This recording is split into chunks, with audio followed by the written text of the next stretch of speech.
Que nos dieras una introducción sobre qué significa esto de... Estamos hablando de la Biblia cómo interpretarla, cómo hacer de ella, cómo tener sentido, cómo hacer de ella sentido, ¿verdad?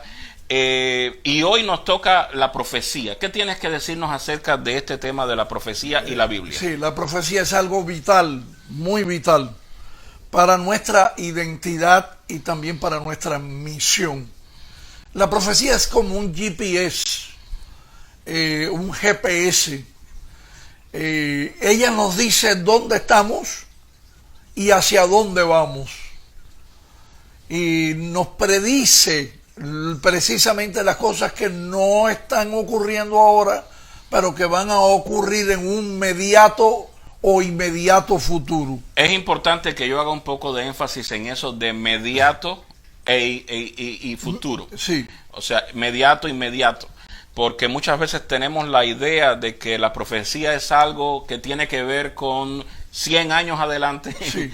O que la profecía es algo que tiene que ver con un futuro muy lejano, Sí. sobre todo si tenemos la idea de Daniel o Apocalipsis o alguna cosa así, pero también puede ser algo inmediato, puede ser algo que comienza, inmediato, que comienza cerca del momento y Sí. del punto en el cual se dio esa profecía, Seguro. aunque se extienda para otro momento. ¿Qué más tenemos que decir sobre esto? Sí, bueno, aquí en la profecía algo muy bonito fue cuando Cristo estaba conversando con los discípulos. De pronto muere Lázaro, nadie viene a avisar que Lázaro se había muerto. Ajá. Y Cristo le dice a los discípulos, ya Lázaro murió. Y entonces Ok. dice, y lo estoy diciendo sencillamente para que ustedes sepan, cuando lo vean con sus ojos, que pude decirlo desde antes de que ustedes lo vieran. Hay una frase ahí que es muy importante, para que cuando suceda lo crean. Efectivamente. Y no solo eso, yo pienso también que nosotros, de hecho, no hace mucho yo tuve un tema a través del teléfono con nuestros hermanos de la iglesia de North Miami Beach. Y la temática era que todos somos ciegos. Y esto lo voy a decir muy rapidito por el tiempo. Yo decía que todos somos ciegos porque existen dos tipos de ceguera. Hay una ceguera que tiene que ver con el espacio en el cual nos movemos. En el espacio en el cual nos movemos, algunos tienen la desdicha de ser ciegos, aunque por otro lado tienen otras ventajas, porque sus oídos se agudizan, etcétera, etcétera. Pero estoy hablando físicamente. Físicamente hay algunos que no pueden ver, necesitan un lazarillo, necesitan una persona. Hoy día existen los animales de servicio, los perritos, etcétera, que guían a los ciegos. Tienen un bastón que ellos se guían con eso. Afortunadamente, una persona que no ve, normalmente tiene a alguien que se interesa y sí ve, y esa persona que sí ve, lo guía. Ahora, el tema central de lo que estoy diciendo hoy, y tiene que ver con esto, es que todos somos ciegos en la otra dimensión en la que nos movemos, que es el tiempo. Porque nos movemos en dos dimensiones básicamente, en la dimensión del espacio y la dimensión del tiempo. Ahora, en el espacio logramos ver, pero en la dimensión del tiempo somos ciegos. Y yo voy a poner un ejemplo ahora mismo que ustedes en casa van a hacer. Ahora mismo cuenten hasta 10. 10, 9, 8, 7, 6, 5, 4, 3, 2, 1. Y por ejemplo, mi mamá movió la cabeza ahora mirándome para acá. Ella estaba orando. Cuando yo empecé en el minuto 10, ella estaba orando. Pero yo no sabía si ella iba a terminar de orar hasta que yo llegara al 1. Terminó de orar. O sea, hace 10 segundos, yo no sabía que ella iba a mover la cabeza. En otras palabras, en el transcurso de tiempo, yo soy completamente ciego. Así mismo. No logro ver 10 segundos adelante. Así como un ciego físico que no ve, no logra ver la pared que tiene delante. En el tiempo, tú y yo no logramos ver 3 segundos adelante. Así mismo. Por lo tanto, necesitamos ayuda. Así como un ciego necesita un perrito de servicio o un lazarillo que lo guíe porque él sí ve, todos necesitamos ayuda en el tiempo con alguien que sí ve el futuro. Y ese es Dios. ¿Y ese quién es? Dios. Y no solo eso, Él se lo dijo a los discípulos. Se Él lo le dijo a los discípulos, para que cuando ustedes vean estas cosas y que sucedan, ustedes crean que yo sí puedo ver el futuro. Y de eso se trata la profecía. Yo quiero ya poner en pantalla, está en pantalla el número de teléfono, y hay alguien que me está diciendo Nixon, bienvenido Nixon. Dice Nixon, no trampas hoy, por favor.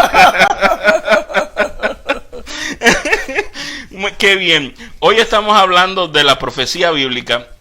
Y la profecía bíblica tiene un movimiento que se llama ¿cómo? Historicismo. ¿Qué cosa es el historicismo? Explícanos eso. Sí, historicismo es una proyección profética donde se estudia la profecía como se estudia la historia. Okay. Cuando uno va a la escuela, Uh-huh. comienza estudiando historia antigua. Después pasa a la historia media y después Ajá. a la contemporánea. Ya. Sería una locura empezar a estudiar la historia contemporánea y después estudiar la antigua y después estudiar la media. Sí, entiendo. Entonces, el sistema que la Iglesia Adventista del Séptimo Día tiene para estudiar las profecías es un método, que precisamente es un método Uh-huh. que se llama historicista.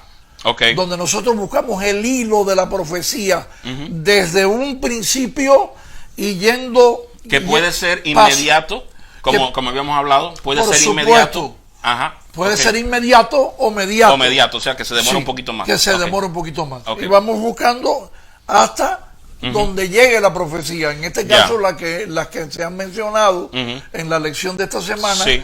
Llega hasta después de nuestros días. Un ejemplo claro del historicismo, pienso yo, es el que aparece en Daniel capítulo 2 y capítulo 3. Daniel, donde nos habla de aquella estatua. Ajá. Eso es un ejemplo claro de la interpretación historicista. Y esta interpretación no la estamos dando nosotros, se la dio Daniel a Nabucodonosor y le dijo, tú eres esa cabeza de oro. Así mismo es. Yo no podemos entrar en detalles por el tiempo No. en cada una de las profecías. El objetivo más importante es saber que el historicismo se aplica en esta profecía. Y es una ilustración, un ejemplo de cómo el historicismo funciona. Babilonia, esa cabeza de oro, Medo-Persia, el imperio que le sigue en los pechos de plata. ¿Quién venía después? Después Grecia. Grecia, que era el vientre y los muslos. Y después Roma. Y después Roma. Exacto. Y después las 10 tribus Ahora, bárbaras. ¿por qué historicismo? Porque desde el momento en que la profecía se dio, ese momento en el cual Nabucodonosor recibe el sueño, a Daniel interpretar el sueño, Nabucodonosor es un evento inmediato, está ahí. Sí, inmediato. Babilonia está ahí, pero Medo-Persia no. No.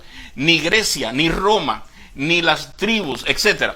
Entonces, historicismo se refiere al hecho de que la profecía comienza en algún momento, quizás inmediato o mediato, después que se dio la profecía, y se extiende a través de la historia. Por eso historicismo. Se extiende a través de la historia. Y de hecho sabemos que la profecía de Daniel capítulo 2 y 3, no es una de Daniel 2, no es una profecía que esté terminado de cumplir. Sí. Hay una roca que es lanzada contra los pies de aquella imagen, y la imagen es desboronada. Se crea un gran monte santo, el reino de Dios se establece. En otras palabras, es históricamente comprobable, pero aún no termina. No termina. Debido a esto tenemos una pregunta, y les prometo, Nixon, que esta pregunta no tiene trampa. Ruth, bienvenida a nuestras transmisiones. La pregunta dice así, vamos con ella ya de inmediato. En el sueño que tuvo Nabucodonosor, y esto tiene que ver con la lección del domingo, ¿qué imperio representaba la cabeza? A, Medo-Persia. B, Babilonia. C, Grecia. Vamos a ver qué respuesta nos da. Yo creo que yo di un poco de esa respuesta ya. Desde Cuba ya me están dando felicitación de feliz sábado. 4572. Feliz sábado, mis hermanos de Cuba. Cómo es increíble cómo nos siguen cada sábado. Es increíble cómo nos saludan. Sé que me están entrando mensajes por Facebook, pero no he podido verlos aún. Rubencito, acabas de ganar el premio. Tía Esther y Reina, Malquielo, Magdiel, Alberto, Ruth, mi tío David, Adriana, Maday González, Rubén, Nixon, Sonia, Barbarita, en fin, un montón de mensajes que están entrando uno tras otro. Hay algunos números que no estoy reconociendo, pero que también están entrando. Yaiselé, Alberto, todos me están dando la respuesta correcta. Esto es algo que yo creo que hemos estudiado desde la infancia. Muchos de nosotros vimos aquella estatua, ¿verdad? ¿Cuál es la respuesta? La respuesta es B, Babilonia. Muy bien. Es el método historicista. Ya tenemos esa idea. Es algo que estamos aprendiendo, posiblemente si no lo habíamos escuchado antes. Hay varios métodos de interpretar las profecías. Sí. Este es un método que nosotros los adventistas usamos muchísimo, que es el método historicista. De nuevo, repitiendo y básicamente repasando un poco el hecho, Daniel es un ejemplo clásico de este método historicista. De hecho, la lección del lunes nos habla un poquito sobre cómo podemos llevar un evento tal como, no sé, la profecía de los 2300 días o la de 1260 días. ¿Cómo podemos llevar esto a años? Sí. Para que sea historicista. Sí, de lo contrario se queda en el pasado. Cierto. Pero si es historicista, va a recorrer historia, va a recorrer cientos de años hacia adelante, miles de años hacia adelante. ¿Cómo y por qué nosotros tenemos este principio de día por año? Explícanos un poco sobre esto. Es muy importante. Ya lo estudiamos en lecciones pasadas. La palabra Yom hebrea, que quiere decir día, tiene varias definiciones. Ya aclaramos que cuando la palabra Yom tiene un adjetivo numeral, ya sea ordinal o cardinal, quiere decir día de 24 horas. Sin embargo, vemos en la Biblia, en este contexto de Números 14:34 y Ezequiel 4:6, vemos como la palabra día, Yom, ahora sí, no tiene un significado de 24 horas porque se trata de profecía. Okay. En estos dos casos. Y entonces en estos dos casos comprobamos que según Dios, en profecía, ya un día no es un día de 24 horas, sino un año. El contexto profético marca esto. Cierto. Muy bien. Tenemos dos ejemplos en la lección, Números 14:34 y Ezequiel 4:6. Está la naturaleza simbólica, está la extensión de tiempo, están las expresiones peculiares para expresar el tiempo. Y me gustaría pues que nos vayamos ya a la siguiente pregunta. Y mientras estamos contestando la pregunta, yo quiero saludar a Lara Quent, Ferdinand, Mirna, Concepción, María Esther y Lina, que nos han saludado y nos están diciendo feliz sábado. Amén. Feliz sábado para ustedes, mis hermanos que están conectados con nosotros. Feliz sábado. La pregunta dice así, en la profecía, y esto ya tiene que ver con otro ejemplo de historicismo dentro de una profecía específica de Daniel, que es la profecía de los 2300 días, pero esta profecía está cortada, esta sección de tiempo está sacada de esa profecía, es en Daniel 9, y es lo siguiente: en la profecía de las 70 semanas, o sea 490 años, de Daniel 9, dice que desde la salida de la orden para restaurar a Jerusalén hasta el Mesías príncipe habrá 69 semanas. Si lo tomamos literalmente día por día, sería un año y 4 meses y una semana, si fuera día por día.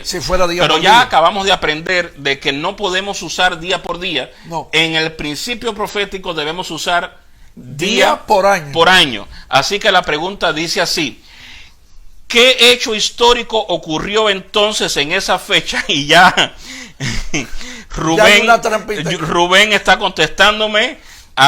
Muy bien, Rubén. Vamos a ver. Dice así: A, el nacimiento de Jesús en Belén. B, la muerte de Jesús en el Calvario. C, no ocurrió nada importante históricamente hablando. ¿Cuál es la respuesta de esta pregunta? Saquen la cuentecita rapidito si pueden. Son básicamente 69. Ok, mi tío ya está respondiendo también. 69 semanas. Si es desde el año 457, nos lleva al 456 antes de Cristo, más 4 meses y una semana. ¿Es eso correcto? Esa interpretación, ese modo de contar es un modo correcto. Esto es un modo también de comprobar a ver si han entendido lo que acabamos de decir, ¿no? Día por año. Sonia ya ha contestado. Otro número 7376 ya está contestando. Desde Cuba también me están contestando. Facebook está contestando también. Vamos a ir rápidamente ya porque el tiempo se nos va. Claro, que le vamos a confesar, mis apreciados hermanos, que le hicimos una trampita en el... Nixon, disculpan, siempre tenemos que poner algo para despertar a la gente, ¿no? No ocurrió nada importante. No ocurrió nada importante. Quiero ir atrás un momentico para que se den cuenta de la trampa que hicimos. Le dijimos que era 457 más...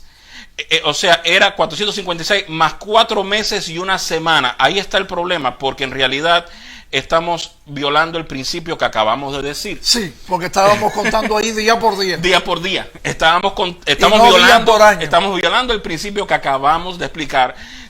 Pero no se preocupen, era bastante difícil. Ya me está diciendo alguien. Mira, Nixon, lo hiciste después de todo de haberme dicho, lo pusiste bien, lo hiciste correcto.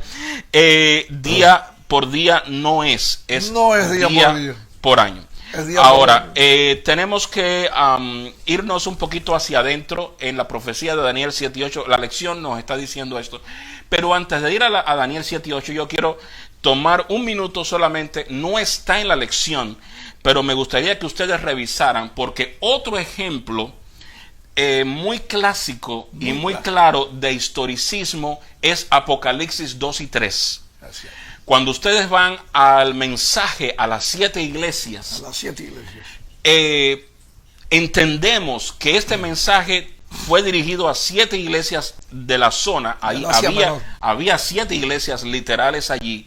No obstante, somos adventistas del séptimo día, ¿cierto? Y hemos también interpretado, y coincide históricamente muy bien y coordina muy bien con el método historicista, donde cada iglesia representa un periodo histórico de la iglesia. Es el abonado. Y se concatena uno con otro. De esa manera, Apocalipsis 2 y 3, el mensaje a las 7 iglesias, no es solo un mensaje a 7 iglesias del Asia, sino también es un mensaje a la iglesia cristiana hasta la venida de Jesús. Éfeso, un periodo; Esmirna, otro periodo; Pérgamo, otro periodo; Tiatira, otro periodo, hasta que llega a Filadelfia, donde tenemos el último periodo. La Odisea. La Odisea. Hasta que llegamos a la Odisea, donde está el último periodo. Ahora bien, Éfeso, Esmirna, Pérgamo, Tiatira, Sardis, Filadelfia y la Odisea eran iglesias. No obstante, también representan periodos históricos. Hay historia. No está en la lección, pero yo creo que valía la pena incluirlo y no solo y revisarlo. ¿Por qué razón? Porque es historicismo. Ahora, la lección sí nos habla acerca de un periodo histórico complicado. Háblanos un poquito sobre esta identificación del cuerno pequeño, etcétera. Sí. ¿Qué tienes que decirnos? Hay mucha contradicción. Hay algunos teólogos que han querido evadir que el papado fue el cuerno pequeño. Lo han querido evadir de alguna manera. Y entonces se han concentrado en la historia de Antíoco Epífanes IV. Se llamaba Mitríades. Él se puso ese nombre cuando fue nombrado rey del imperio seleucida.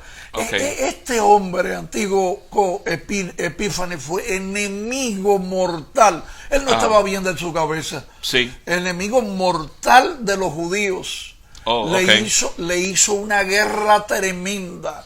Es un periodo donde la Biblia no tiene mucha información. Sí la tiene, pero no la Biblia que nosotros leemos. Y estoy recomendando ya desde ahora Quería que tocáramos el tema. Sí.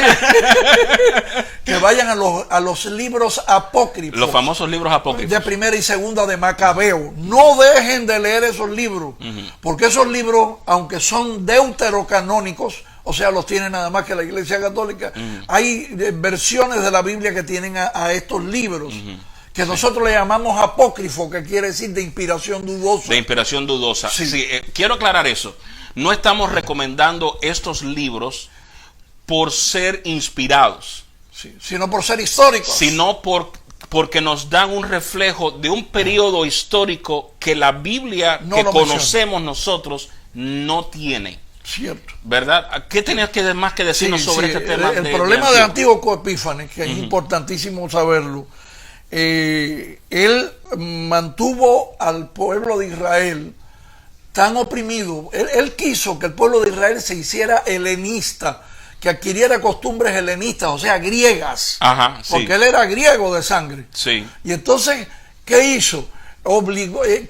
Prohibió el sacrificio en el altar del holocausto, y en vez de permitir que los judíos sacrificaran cordero, él ordenó sacrificar puercos en el altar del sacrificio. Imagínese ya usted. Se pueden imaginar cómo él hizo horrores. Para un judío eso era una de las mayores humillaciones. Una de las mayores humillaciones. Gracias a los macabeos, a Judas Macabeo y sus hijos, que ellos se opusieron a Antíoco Epífanes y lograron la victoria después de algunos años. Pero lo que quiero señalarles es que las personas que están evitando por todos los medios incluir al papado en la gran profecía esta de las 70 semanas, ellos están usando a Antíoco Epífanes porque no reinó por mucho tiempo, no abusó por mucho tiempo, fue del año 175 al año 164 a.C. cuando Antíoco Epífanes murió.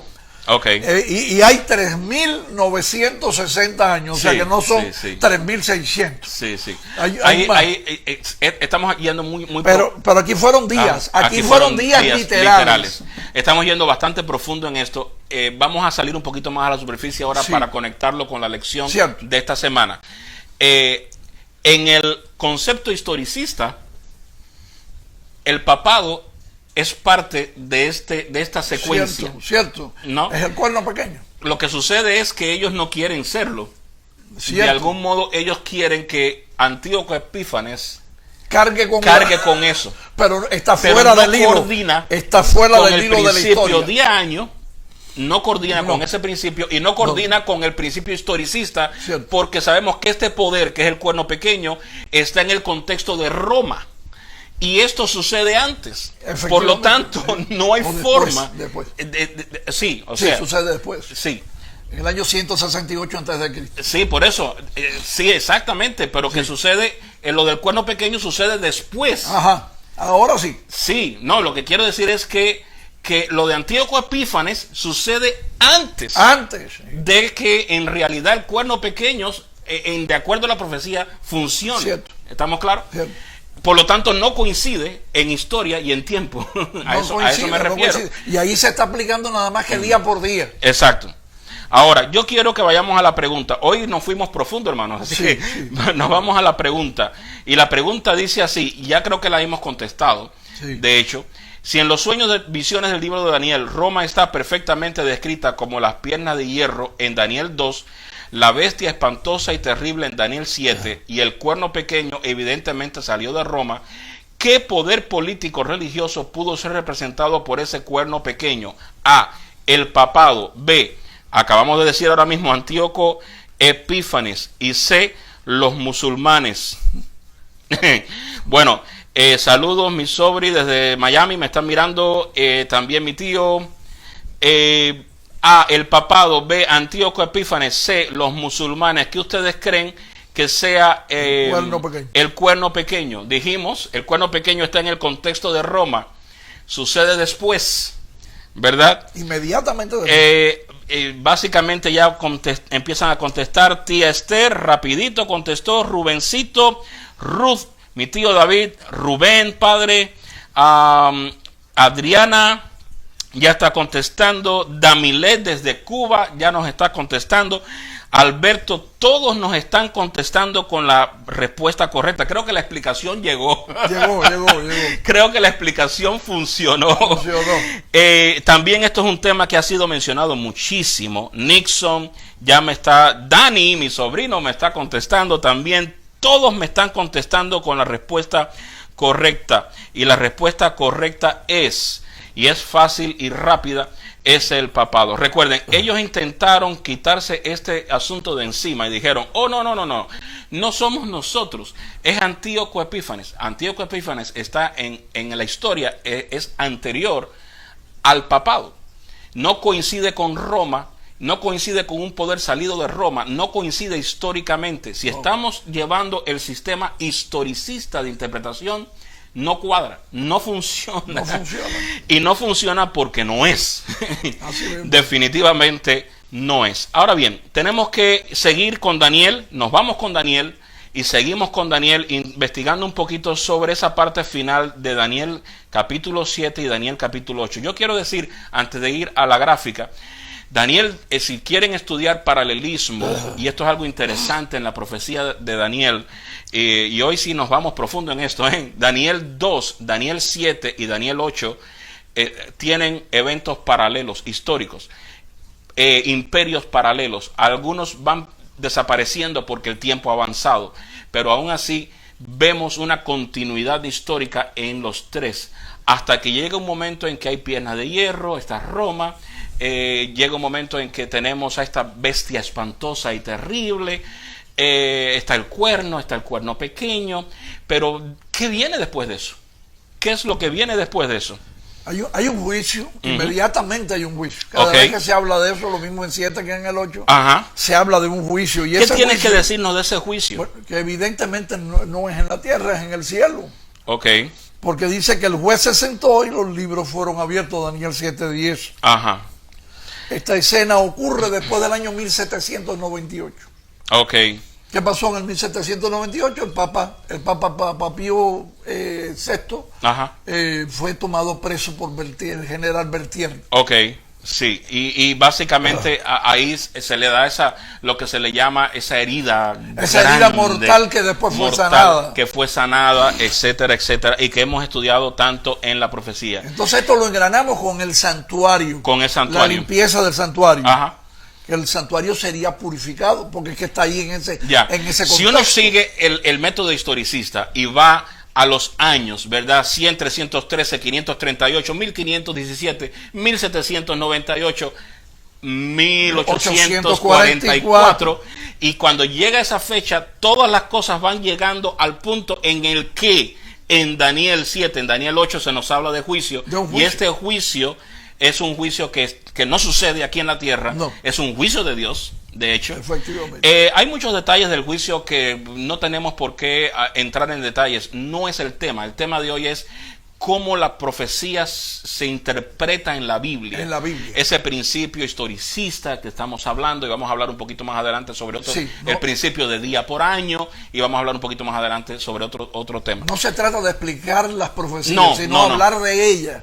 Como ejemplos. Cómo se usan. Como un ejemplo de cómo las interpretamos. De hecho, el trimestre pasado se habló con mucha claridad sobre Daniel y hablamos sobre Daniel. La siguiente pregunta, aquí estamos ya con la siguiente pregunta, y dice así: al llegar el año 1844 y cumplirse los 2300 de la profecía, ¿qué evento se desarrolla que marca un hito en la profecía y en la historia? Al llegar el 1844. No me digan que somos tramposos. No somos tramposos. No. A, la segunda venida de Cristo. B, comienza el juicio previo al advenimiento. C, se cierra la gracia. 561-739-2353. Jocelyn me dijo que somos famosos. Gracias, mi sobrinito. Le doy gracias a Dios porque están ustedes conectados también con nosotros. A veces no puedo leer todos los mensajes. Ya Esther y Reina, tía, ya entró con la respuesta. Ruth, Rubencito, David, mi tío Sonia, Alberto, Dani, Rubén, Damilet, alguien me está saludando aquí, Gracias, mi hermana Sonia. Sonia me está diciendo, qué cosa más linda nos dice Sonia. Dice así: definitivamente uno de los mejores estudios de la escuela sabática que he presenciado. Agradecida que profundizan en el estudio. Una dinámica diferente. Tremendo team. Sí, somos padre e hijo, imagínense, ¿no? Gracias, Sonia, por estas palabras tan lindas de apreciación. Gracias. La mayoría nos está dando la respuesta correcta. ¿Cuál es la respuesta correcta en este caso? Inciso B, comienza el juicio previo al advenimiento. Sí. También conocido como juicio investigador. Sí, no es que Cristo viene recuerden que dijimos que es 1844. Fue en 1844. Esa fecha no es cierre de gracia, si no, no tuviéramos gracia hoy día para pedirle perdón a Dios. Tampoco es la venida de Jesús, no ha llegado Jesús, así que no ha llegado Jesús. Como por eliminación, por eliminación tenía que ser el B.